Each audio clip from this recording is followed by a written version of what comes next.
हमारी contribution zero भी नहीं है, इसलिए हमारा रोल इस दुनिया में जीरो भी नहीं है।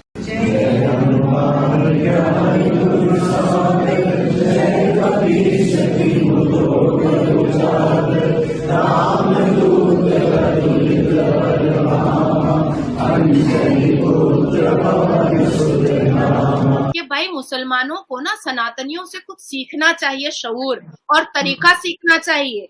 ऐसा इतिहास में पहली बार हुआ है जो ब्रिटेन संसद में हनुमान चालीसा का पाठ किया गया। All the other religions in the world have caused a lot of deaths and wars, right? And the land of India and the land where Hinduism reigns here, they have never gone to another country, invaded it and asked them to convert. ये जो चीज है, ये बहुत, जिसे आप कहते हैं, इसको आप you can't take it easy. सिर्फ महिलाओं को इज्जत देना नहीं, मुसलमानों को सीखने की जरूरत है सनातनी से। इवन किस तरह से जिंदगी को बहुत खूबसूरत बनाया जाता है, भैया को सयान ना बनाया जाए। पाकिस्तानी एक्सपर्ट्स ने बात की है कजन मैरिजेस पर। एक रिपोर्ट शाया हुई है जिसकी वजह से बच्चे अपाहिज पैदा होते हैं। Right. Where Hinduism, you cannot actually convert into it. Right. You can practice it. Right. But you cannot convert. Right. Hindu मजहब को आए हुए तकरीबन 200, 300, 400 साल हुए। इस्लाम को आए हुए ठीक है, जितने नहीं आप देखें, आप हिस्ट्री थोड़ा सा अगर जाने, ठीक है, तो सबसे पुराना जो मजहब है शायद ये हिंदुइज्म ही सबसे पुराना मजहब। It will not happen like that going forward. And Bharat, उन्होंने बोला कि Bharat is already started exercising it's options. लेकिन इंडिया ने तब भी उनसे पेट्रोल और बाकी चीजें इंपोर्ट की और उसको बहुत डिस्काउंटेड प्राइस पे परचेज किया और बाद में फिर इन्हीं यूरोपियन कंट्रीज को उसने बेचा। हाँ बिल्कुल। सबसे पुराना धर्म ऋग्वेद, अथर्ववेद, सामवेद, यजुर्वेद, जम्बूद्वीप, भारत खंड, भारतवर्ष। बात हमने देखी है, योगा देखें, जगह जगह जो है आपको योगा सेंटर्स मिलते हैं। लेकिन मेरे लिहाज से इंडियन फिलॉसफी में जो डेप्थ है, जो गहराई है, जो प्रोफाउंडनेस है, वो आज भी इसके पढ़ने वालों को है।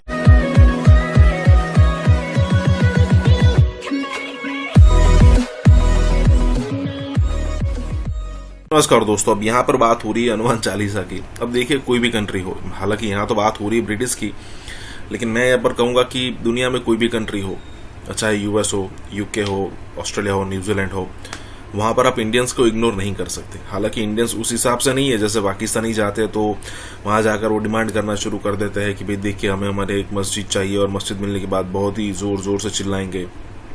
होता है ना अजान जब उनकी लगती है। लेकिन इंडियंस का ऐसा नहीं है, ठीक है। और जहाँ कहीं भी आप इस टाइप की रिलीजियस प्रैक्टिस होती हुई देखेंगे, तब आप मतलब अगर उसका थोड़ा बैकग्राउंड देखेंगे तो आपको पता चलेगा कि ऐसा नहीं है कि लोगों ने यहाँ पर उनको पीच किया था कि भाई ये कीजिए, हनुमान चालीसा कीजिए, या फिर कहीं ओम जय जगदीश बोलिए आप। वहाँ पर आपको पता चलेगा कि सामने वाला बंदा, जो वहाँ के जो नेटिव लोग हैं, वही चाहते हैं कि भाई इस टाइप की प्रैक्टिस भी की जाए। जैसे दिवाली सेलिब्रेशन यूएस के अंदर होता है, सालों तक नहीं था, लेकिन अब हर साल हो रहा है। और ऐसा नहीं कि मजबूरी में हो रहा है, विलिंगली हो रहा है। इसी के साथ ये वीडियो शुरू करते हैं। और हाँ दोस्तों, सुपर थैंक्स के जरिए हमारी मदद जरूर करें। लेकिन मेरे लिहाज से इंडियन फिलॉसफी में जो डेप्थ है, जो गहराई है, जो प्रोफाउंडनेस है, वो आज भी इसके पढ़ने वालों को हैरान कर देती है। इंडियन फिलॉसफी ने इंसानी शऊर यानी कि ह्यूमन कॉन्शियसनेस का जो नक्शा खींचा है, वो आज भी बहुत मीनिंगफुल है। देखिए, इंडियन फिलॉसफी हमें ये समझाती है कि अपने आप को स्पिरिचुअली एनलाइटन करने के साथ साथ आप विजडम भी हासिल कर सकते हैं। यानी कि प्रैक्टिकली आप अपनी जिंदगी को बेहतर कर सकते हैं, उसे हिकमत वाली बना सकते हैं, उसे नॉलेज वाली बना सकते हैं, और साथ साथ रूहानी निजात भी हासिल कर सकते हैं। यही वजह है कि हिंदुइज्म को अक्सर मजहब से ज्यादा फिलॉसफी समझा जाता है। इसे कंप्लीट कोड ऑफ लाइफ समझा जाता है। हिंदुइज्म और इंडियन फिलॉसफी के फॉलोअर्स ये मानते हैं कि ये हमें जिंदगी गुजारने का भरपूर तरीका बताती है। ये एक मुकम्मल ज़ाब्ता हयात है। It is a complete code of life. यही वजह है कि अक्सर मेरी वीडियोस के नीचे जहां पर मैं हिंदुइज्म की बात करता हूं, तो लोग कहते हैं कि इसे मजहब ना कहें, इसे धर्म कहें, क्योंकि धर्म दरअसल जिंदगी गुजारने का तरीका सिखाता है। पाकिस्तानी एक्सपर्ट्स ने कहा है कि अब भैया को सयान ना बनाया जाए। पाकिस्तानी एक्सपर्ट्स ने बात की है कजन मैरिजेस पर। एक रिपोर्ट शाया हुई है जिस पर ये कहा गया है कि पाकिस्तान की आधी से ज्यादा आबादी, आधी से ज्यादा पॉपुलेशन कजन मैरिजेस को प्रमोट करती है, जिसकी वजह से बच्चे अपाहिज पैदा होते हैं, जिसकी वजह से बच्चों में मुख्तलिफ किस्म की बीमारियां जन्म लेती हैं। थैलेसीमिया बहुत ज्यादा फैली हुई है। इसके अलावा और भी ऐसी बहुत सी बीमारियां हैं जो कजन मैरिजेस से आगे बढ़ रही हैं। आवाम की तरफ बढ़ते हैं, स्पेशली गर्ल्स से इस चीज पर रिएक्शन लेते हैं कि क्या पाकिस्तान के अंदर कजन मैरिजेस भैया को ही सैया बनाना चाहिए या नहीं, क्या इस चीज को प्रमोट करना चाहिए या फिर इसको ऑफिशियल लेवल पर बैन करना चाहिए। पाकिस्तानी गर्ल्स के रिव्यूज लेते हैं, मिलते हैं वीडियो के एंड पे। देखिए, मुझे ये जो कजन मैरिज है बिल्कुल ही नापसंद है, मुझे तो मतलब कि अच्छी नहीं लगती। मैं इसके बिल्कुल हक में ली। पहली बात तो इतनी ज्यादा डिजीजेज होती है जिनका मैं जिक्र भी नहीं कर सकती। ये बेसिकली जब भी कजन मैरिज होती है उसकी वजह से एक रिसेसिव डिसऑर्डर हो जाता है, जेनेटिक्स में एक डिसऑर्डर आ जाता है जिसकी वजह से थैलेसीमिया हो जाता है, जो बेसिकली एक ब्लड डिसऑर्डर, सिस्टिक फाइब्रोसिस भी हो जाता है। और क्योंकि ये मेरी बहन के साथ हो चुका है, जी ये मेरी बहन के साथ हो चुका है, तो मैं इसके बिल्कुल हकदार नहीं हूँ। मैं किसी को भी रेकमेंड नहीं करूंगी। मुझे लगता है ये जो पुरानी रस्में और रवायात है हमें इनको बिल्कुल रोक देना चाहिए, क्योंकि अब हम पढ़ चुके हैं, हम लिख चुके हैं, हमें ये चीज प्रमोट नहीं करनी चाहिए। आपके पेरेंट्स की लव मैरिज कजन मैरिज हुई थी? कजन मैरिज हुई थी लेकिन लव मैरिज नहीं थी मेरे पेरेंट्स की।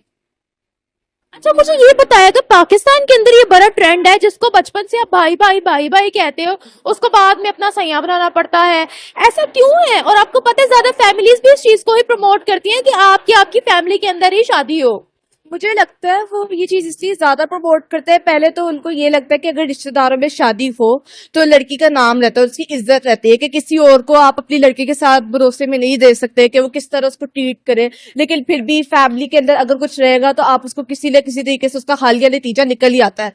पहली बात तो मुझे ये लगती है। दूसरी बात मुझे ये लगती है कि क्योंकि ये इतना हेविली हमने प्रमोट किया है कि लड़कियों को लगता है और लड़कों को भी लगता है कि ये जो लव करना कजन्स के बीच में बिल्कुल सही है, तो इसको हम कम प्रमोट करेंगे तो खुद मतलब कि ये मेंटालिटी बन जाएगी कि हम जो है ना नहीं सोचेंगे, उनको भाई के अलावा नहीं सोचेंगे। अभी तो सिर्फ भाई का टाइटल ही दिया हुआ है, उसके अलावा तो कुछ नहीं है। भाई के साथ ही बाद में शादी करवा देते हैं, ये कैसे रस्म और रिवाज है? और फिर कहते हैं कि इस्लाम के अंदर इस चीज की इजाजत दी गई है।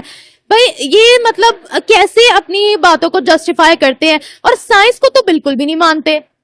मुझे लगता है कि ये सारी जो है ना पुरानी कंडीशनिंग है हमारे दिमाग की। देखिए, पहले इतने ज्यादा इंसान इस दुनिया में नहीं थे तो कजन मैरिज करनी पड़ती थी, वो सिर्फ ओनली वे था ताकि आप अपनी पॉपुलेशन बढ़ा सके। अब तो ऐसा कोई मसला नहीं है। और अब तो मतलब कि क्योंकि बार बार एक ही लाइन में, और वो भी मतलब कि पहले कजनों के साथ आप करते रहेंगे तो आपकी डिजीजेस खुद बढ़ जाएंगी। इसलिए मुझे लगता है कि वो इस चीज को बार बार इसलिए करते हैं क्योंकि वो मानना ही नहीं चाहते कि असल रियलिटी और असल ट्रूथ क्या है। आपकी मदर भी पहले आपके फादर को भाई कहती होंगी शादी से पहले? भाई कहती थी, वो भी मतलब एक दूसरे से मिलते जुलते थे, उनकी कोई खास दोस्ती वगैरह नहीं थी, बस उनको करवा दिया गया, उनकी शादी बस करवा दी गई, जबरदस्ती करवा दी गई। जी जबरदस्ती बस शादी उनकी करवा दी गई, ये पुराने रस्मों रिवाजों को देखते हुए। जी बिल्कुल, इसी वजह से करवा दी गई थी। अच्छा, ये बताएगा, एक तो इस्लाम के अकॉर्डिंग अगर हम बात करते हैं तो हक महर आधा हो जाता है अगर आप कजन मैरिज करवाते हो, एज कम्पेयर टू अगर आप के नॉन रिलेटिव्स हैं तो आपको पूरा हक महर देना पड़ता है। लेकिन जब आप अपने रिश्तेदारों के अंदर कजन मैरिजेस करवाते हो तो वही हक महर आधा हो जाता है। क्या ये भी तो एक वजह नहीं है कि आप जिसको बचपन के साथ भाई भाई भाई भाई कहते हो, इस चीज को सामने रखते हुए वो कजन मैरिजेस फिर भी प्रमोट करते हैं? जी देखिए, जैसे कि आपने पहले जिक्र किया था कि कजन मैरिजेस हम क्यों प्रमोट करते हैं, मैंने कहा था इज्जत की वजह से। एक बात ये भी कि लोग ज्यादा खर्चा नहीं करना चाहते शादियों के ऊपर। लोग को लगता है कि अगर हमने कजन में करती मैरिज तो उनका मतलब कि काम खर्चा लग जाएगा और उनको इतने ज्यादा पैसे नहीं देने पड़ेंगे, कि घर की बात है कि बाद में सब कुछ हम सेटल कर लेंगे। इसलिए मुझे लगता है कि कजन मैरिजेस को तो बिल्कुल ही रोक देना चाहिए इस वजह की वजह। कर दें? जी बिल्कुल बैन कर दे, लॉ रखे उसके अगेंस्ट, रेगुलेशन हो, मेंटेनेंस हो।